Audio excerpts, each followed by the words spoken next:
Tom boasted about changing the ownership of the house to his name, even though my father had just passed away. I felt dizzy listening to him.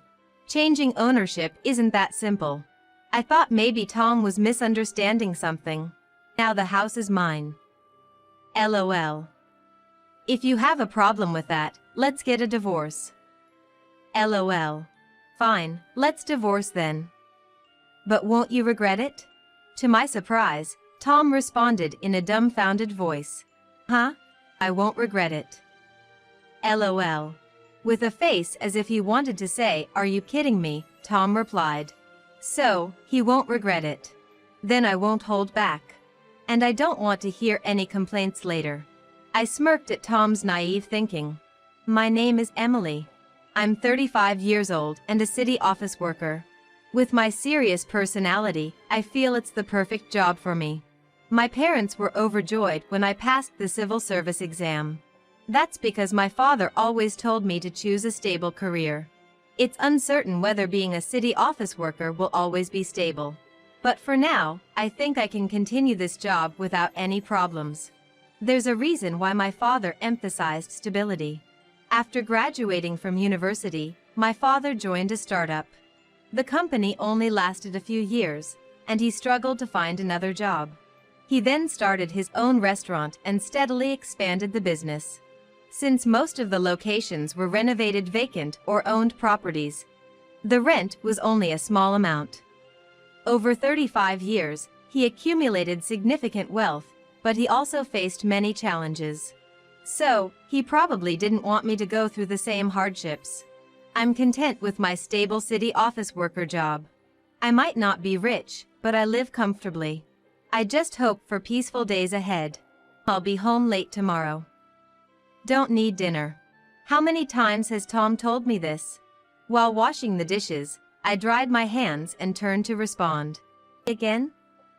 Does the factory really require that much overtime? It's a busy period right now. Tom works in a semiconductor factory and has been there for 18 years. His daily routine involves processing parts on a production line for 8 hours, which sounds really tough to me. But according to Tom, it's easier than a job that requires a lot of thinking. Right, there's been a shortage of semiconductors recently. Must be tough. Yeah. So, I might be coming home late for a while. I understand. Take care. He has been coming home late recently, and sometimes he doesn't return until the date changes. I can't imagine he's working until that hour, so he's probably out drinking after work. I can understand wanting to relieve a tired body with alcohol, but it seemed like he was doing it too often. However, I can't bring myself to tell Tom about it. If I told him not to drink when he's already exhausted from his demanding job, he might get angry. Fortunately, Tom should be paying for the drinks from his allowance, so it wasn't too big of a problem. I watched as Tom headed to the bedroom and then stretched my shoulders. I've been having shoulder stiffness recently. Living out of sync with Tom has been mentally draining. Maybe that's why I've been so tense. I try to remind myself not to overthink things. I met Tom during my second year of high school. He went to a nearby boys' school and approached me during the homecoming. At first, I was reluctant when this younger guy asked for my contact, but I gave in due to his persistence. When I asked him why he was so interested in me, just a regular girl, he said he liked my vibe. I always thought Tom had a flirty demeanor, so I was initially quite wary. However, I soon realized he was surprisingly devoted, and my feelings for him grew stronger. Even after high school graduation, and as I went to college and became a city office worker, Tom remained my partner. We got married when I was 27. Unfortunately, we haven't been blessed with children since then. I think our chances now might be slim. But I believe a life with just the two of us is okay. If I can continue my life with him unchanged, that's all I want. I think Tom feels the same way. Amidst our busy yet peaceful marital life, my phone rang. Hello? Hello, Emily? Oh, thank goodness. Are you at work right now? Yes, I am. What's up? It's rare for my mother to call during working hours on a weekday, so it must be something urgent. I asked her what had happened. It's terrible. Your father collapsed, and after the tests, they said it's colorectal cancer. Cancer? You're kidding. The word cancer from my mother's mouth made me doubt my ears. No one in our family had ever had cancer. But, considering that my father, a businessman, had neglected his health checkups, it was plausible. It's true. It's quite advanced. But isn't cancer treatable these days? In your father's case, they say he might only have a few months left. A few months? That can't be. I wanted to believe it was a mistake. But my father was only 60, and the rapid progression of the cancer made sense, especially since its detection was late. No matter how much medical technology advances, curing late-stage cancer is challenging, my mother tearfully explained. I understand. I'll come home for a while. I'll also let Tom know. Thank you, Emily. My father means the world to me. Not rushing to his side during his crisis wasn't an option. Tom would surely understand. That day, I finished my work with a distracted mind and went home. Unusually, Tom was home early, and seeing my pale face, he spoke to me. What's wrong? You look upset. Tom was drinking beer on the sofa. I relayed to Tom exactly what my mother had told me and also mentioned that I planned to go to my parents' house for a while. That sounds tough. I understand. Please be with your father during this time. Thank you. But I won't be able to cook. That's okay. I've been coming home late from work anyway. I'll manage eating out. Just remember to eat nutritious food once in a while. I know. Surprisingly, Tom listened calmly. Feeling relieved, I started packing my things, preparing to head to my parents' home the next day. When it was time to sleep, as I was about to enter the room, I heard Tom talking from his bedroom. He must have been on a phone call. I didn't intend to eavesdrop, but I stopped in my tracks when I caught a certain word. It seems he's going to kick the bucket. About the thing we discussed earlier, can something be done? Kick the bucket? Was he talking about my father? Yes. I see. Got it. Please help out. I didn't know whom he was talking to or what favor he was asking, but it was clear he was discussing my father. And yet, why use such a word? I've never heard Tom say anything bad about my father before. It's not like they were best buddies.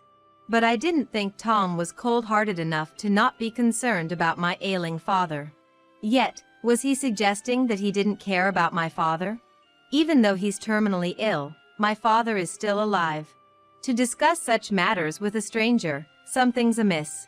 For the first time, I felt a sense of mistrust towards Tom. From then on, I couldn't shake off my suspicions about him. Even though Tom kindly saw me off with a cheerful "take care," I was constantly bothered by what I'd overheard him saying on the phone. I felt Tom was plotting something. That was all about my father's finances. I had not told Tom how much wealth my father possessed. I thought discussing money might be a potential cause for trouble. The inheritance would be discussed when the time came. Now wasn't the moment. I didn't hide it, but I didn't see a reason to bring it up either. But what if Tom knew about my father's assets? What if he was after that money? No, I need to stop overthinking this. Pushing away the negative thoughts, I took care of my father, enjoying our chats. Thank you, Emily. And Laura. I'm a lucky man. Why so formal? Don't say such things. Exactly. It's too early for gratitude.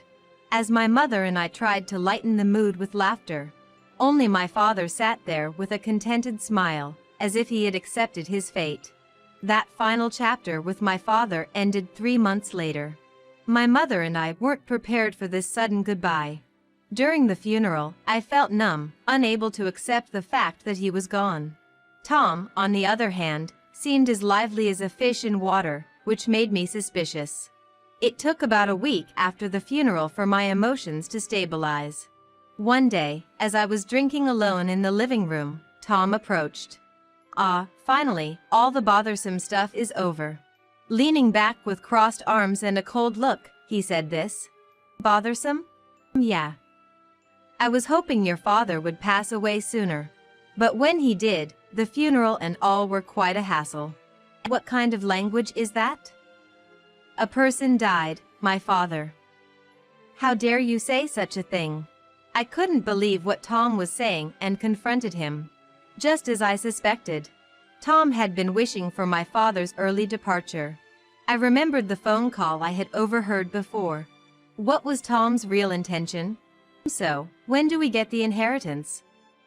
I've heard you're super rich. You must have a hefty inheritance. It was then that I understood Tom's real intentions. I had never imagined Tom was after my father's assets. Especially since I had never discussed my family's finances with him. Nevertheless, it seemed that Tom had realized that his father had quite a fortune. You look like you're wondering how I know. I get it. We've always been super poor, struggling just to have 3 meals a day. Compared to that, your family seems well off, and your parents often go on trips, right? Just from that, I knew you guys were rich. That's why I consulted beforehand. Consulted? With whom?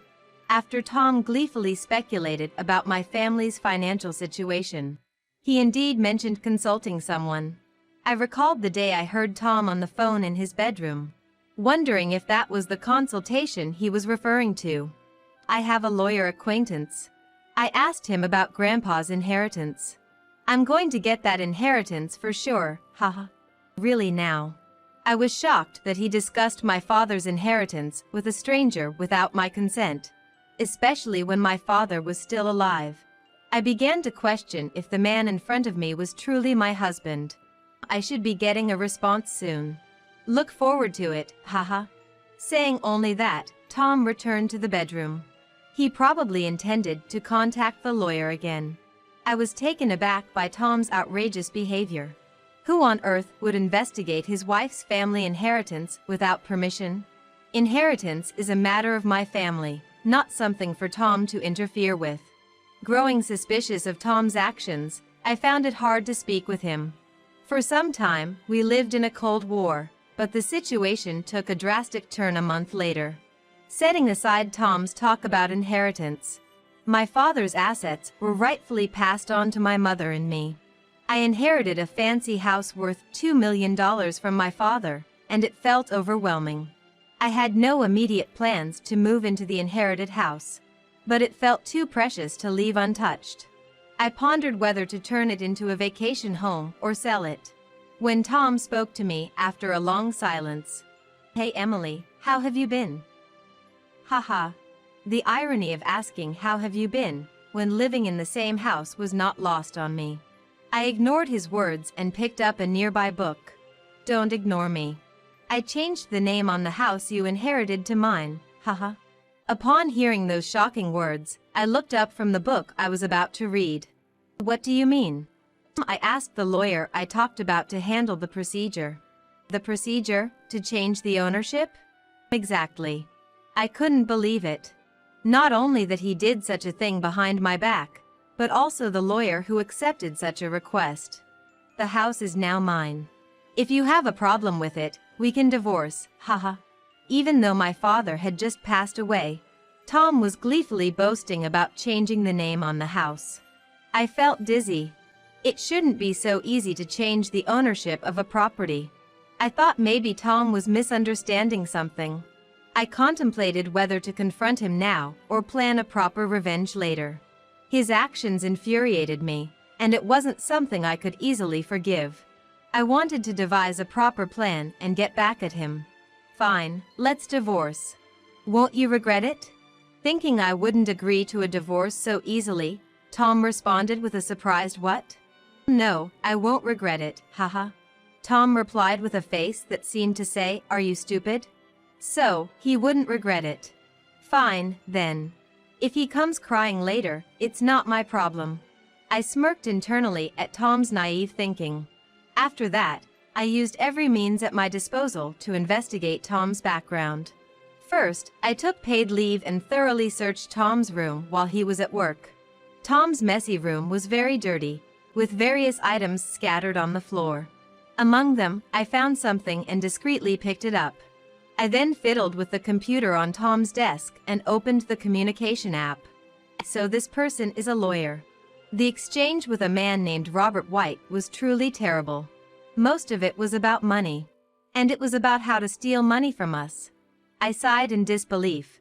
I started to feel sorry for Tom, who was under the control of such a person. After that, I left the room and headed to a certain place. Repeating the painstaking work, I went to confirm Tom's unscrupulousness. The more I investigated, the more I was horrified to realize that I had been living with such a person. After completing the investigation into Tom's background and feeling completely disillusioned, I went to submit the divorce papers. It was easy to report once the necessary items were filled in, as Tom had brought up the topic of divorce. Once the divorce papers were accepted at the city hall, I officially divorced Tom. It was an unexpected divorce for me, but I no longer had any love for Tom, who insulted my father. The old Tom is no more. As I found out, Tom was a terrible man. After submitting the divorce papers, our house was no longer mine. This house was originally bought under Tom's name and was mortgaged. I thought I should be the one to leave, but Tom never came back home after that day. He's probably living in the fancy house I inherited. I wonder if he's enjoying his life now. But I wonder how long that will last. I was thinking very calmly about what might happen to Tom. And 3 days later, Tom finally appeared in front of me. Emily, you've already filed for divorce, haven't you?" he asked in an anxious voice as soon as he entered the house. To Tom, who suddenly returned and asked such an abrupt question, I responded with, "What? So, we're already divorced?" Tom's voice grew louder. He seemed very desperate. "Yes. I submitted it 3 days ago. So now, we're strangers." "What did you say?" Despair spreads across Tom's face. Even though Tom was the one who asked for a divorce, I wish he wouldn't look at me like it's my fault. Why did you do something so selfish? Selfish? Weren't you the one who said we should get a divorce? What's with you now? Stunned by my valid point, Tom falls silent for a moment. I had an idea of why Tom suddenly blamed me for the divorce. Emily, please, marry me again. If not, I'm done." Tom now collapses to the floor, his head hanging in defeat. I look at him with pity and ask, "Oh, what happened? Something wrong?" I pretty much knew what had happened, but I purposely asked him anyway. "Earlier, some debt collectors came to me. I called White, but he seems to have changed his phone number. I can't get through to him at all. I also sent him an email, but he hasn't read it. That guy deceived me." White was the so-called lawyer. Tom's story was sporadic, but I had a general idea. I found betting tickets and casino receipts in Tom's room and inferred what he had been up to. "Oh, so you've been addicted to gambling, huh? I found lots of betting tickets and casino receipts in your room. I even checked your entry history at a local gambling hall and found out you've been going there for almost a year. Is that why you ran out of money? I checked our joint account and found several unexplained withdrawals. You even took money from our savings. And then you were deceived by that lawyer?" Yes, Tom had been indulging in gambling behind my back. When it was discussed that I would inherit my father's assets, he probably saw it as an opportunity. He had been consulting with a man named White, who claimed to be a lawyer, about how he could inherit the assets. Yes, that's right. I know gambling was wrong, but I was deceived by that guy too. It seems the fancy house you inherited isn't under my name. I'm going to go bankrupt. Isn't it pitiful? Please help me." I was past anger and simply astounded at the pathetic sight of my ex-husband. Had he forgotten his hopes for my father's death and his sacrilege? I couldn't even think of him as an ex-husband anymore. "What are you talking about? Aren't you the one to blame? Feel sorry for you? Should I even? Mostly, being deceived is because you're so clueless. The assets I inherited from my father are called specific property. And they're not subject to property division. It's impossible to just change the name. Despite that, you were easily deceived by that white guy. How convenient for you. I will never forgive you in my life. Tom, seeing my firm and fierce expression, shrank back in fear. I walked past the pathetic Tom and opened the front door. Well, I'm moving to the house I got from my father. Please continue living in this house. You have a loan to repay, so do your best. Wait. I confidently walked away, leaving behind a desperate man calling out to me. A week later, I received a phone call on my smartphone. Surprisingly, the call was from Tom's mother. I hesitated, thinking she might blame me for the divorce, but it was the opposite. Ah, Emily. I'm so sorry. It seems our son has done something terrible. I don't even know how to apologize. No, you don't need to apologize for anything. No, I can't rest easy knowing what he's done. He even asked for help with repaying his debt. I'm just as shocked. I gave him a stern talking to. Told him to brace himself, because I'm going to make him work hard at home. He won't have the chance to gamble again. He needs to learn the value of money. He'll handle both his job and chores by himself for a while. Tom's mother seemed furious about her son's indiscretions and was intent on making him go through tough times ahead. I couldn't help but smirk, wondering if Tom could endure his mother's strict guidance. This was punishment for disrespecting my father and trying to deceive me out of my inheritance. I didn't feel the slightest bit sorry for him. He should focus on repaying his debt. As I had declared, I moved into the luxurious house I inherited from my father. It was furnished, so I didn't need to buy anything. I did need to buy some minor items like clothing, which I had left at the old house. But thinking about my new, free life made me excited. The new house was spacious, almost too grand for just one person. I was pretty much done with marriage for now. But if time passed and I found someone nice, I would invite him over to this house. I bet he'd be so surprised he'd be floored. The mere thought of a future husband's reaction made me chuckle. Thank you, Dad. Grateful to my father for leaving me such a wonderful asset, I took a new step forward.